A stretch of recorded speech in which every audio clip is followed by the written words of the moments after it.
episode of Dimitra's Dishes. Today I'm going to teach you a delicious dessert perfect for your holiday table. I'm going to show you how to make my Zoumero cake socolatas. Basically, all that means is I'm going to show you how to make a rich and juicy chocolate cake. Zoumero means juicy in Greek, and I had it for the first time in Greece, I think in 2013, in a beautiful cafe. If you ever go to Crete, there's a cafe overlooking the whole town of Chania on the mountain. It's known as Koukouvia, which is Greek for owl. It's a beautiful cafe that serves delicious desserts, and this is the first time we have it. This is the first time we had it over there. Now, they usually serve this as if it's not rich enough, but they do like to dollop it with a scoop of vanilla ice cream. You can serve this with whipped cream, as is, some berries, however you want. It's so delicious. It's so moist and rich and decadent. Let's go over the ingredients before we get started. We're going to first go over with the syrup ingredients. This is similar to kind of like a tres leches cake if you've ever had one, except there's only one milk in it, not three. Let's start making the syrup. So we're going to need some pure vanilla extract, some instant coffee, whole milk, and granulated sugar. You can definitely add a cinnamon stick to this and maybe some cloves if you want to give it some more holiday flavor, but this is the way we had it. So I'm keeping it just like this. It's basically like a hot chocolate that's going to get poured over the cake once it's baked. It's going to be delicious. In my saucepan, I have the cocoa powder, and I'm going to add the milk. And now I'm going to add half a teaspoon of instant coffee. Now, the instant coffee is just going to bring out the chocolate flavor. It's not going to add any type of coffee flavor to this. And the granulated sugar. And we're going to whisk this all together and cook this over a medium heat until everything melts and it comes to a boil. Then we're going to take it off the heat and add the vanilla extract and set it aside and let it cool completely. Now let's go over the cake ingredients. For the wet ingredients, we're going to need some olive oil, pure vanilla extract, 4 eggs, granulated sugar, instant coffee powder. The dry ingredients are cocoa powder, all-purpose flour, baking powder, and a little bit of salt. So we're going to add 3/4 cup of light olive oil. You can use vegetable oil instead to the bowl with the sugar and the cocoa powder and the eggs with 2 teaspoons of vanilla extract, pure vanilla extract. And before I start whisking that, I'm going to set that aside because I want to use one whisk to do everything. I'm just going to mix the dry ingredients lightly, and I'm going to pass them through a strainer or a sieve. That is ready.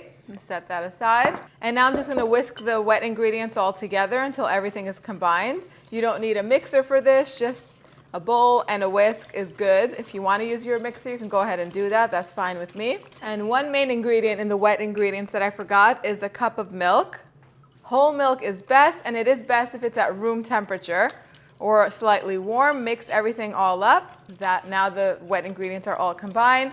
Now I'm going to add the dry ingredients in 2 to 3 batches. And that's it. Don't over mix this. Once you don't see the flour anymore, you can stop mixing. Set it aside. This is best baked in a 9 by 13 inch baking dish. I don't have one because I baked one yesterday, just so that way this video moves a little bit faster. This basically holds the same amount of batter. It's just oval shaped. I'm just going to grease it a little bit with some olive oil. You can spray it with some baking spray or grease it with some butter, but I'm using the olive oil anyway, so I might as well use it for this as well. And I'm just going to transfer all of the batter to the bowl, to the baking pan. So my syrup is cooling down. My oven is preheated to 350 degrees Fahrenheit. The batter is in the cake pan. I like to put a half-sheet baking pan underneath just because it's so much easier to transfer it in and out of the oven. I'm going to bake this in the center of the oven for 45 minutes. You then go ahead and check it with a toothpick, insert it in the center. If it comes out clean, you could take it out of the oven. Once it comes out of the oven, just go ahead and score it into the amount of pieces that you want to serve it in and pour the cooled syrup on top. Also poke some holes in the cake pieces with a toothpick so that way all of the syrup absorbs. After that is the hardest part of this whole thing. You have to wait. You have to wait until all of the syrup is absorbed, because if you go ahead to cut slices out of it and try to serve it immediately, the syrup will not absorb. Instead, it's going to pool in the bottom of the pan, and it's just not going to be what you're looking for.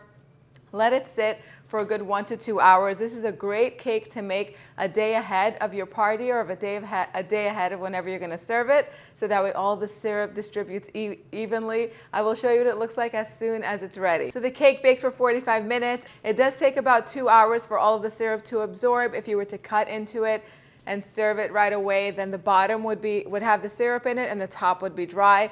So let it sit. It is best to let it sit overnight, as I said before. And for that reason, I did make one yesterday, just so that way it would be nice and ready and just perfect. I'm gonna go in and take a bite. So chocolatey, so moist, yet it's still very light. It's not a very dense cake, even though there's all that syrup in it. So delicious. The vanilla whipped cream on top just adds really nice airiness to it. Whipped cream basically is 3 ingredients: heavy whipping cream, powdered sugar, and vanilla extract. You just whip all those things together until the whipped cream is formed, and that's it. No need to buy the stuff that comes in a frozen container or something like that. Very simple to make. I think you guys are gonna love it. It'll make a delicious birthday cake, Christmas cake, New Year's cake. It's good for any special occasion. The recipe and step-by-step instructions are on the website, dimitrasdishes.com. Go on over and print it out and make it. Let me know what you think in the comment section down below. Subscribe if you haven't so you don't miss any more recipes. There's so much more coming your way. Thank you guys so much for spending time with me today. I'll see you all next time. Yes, us.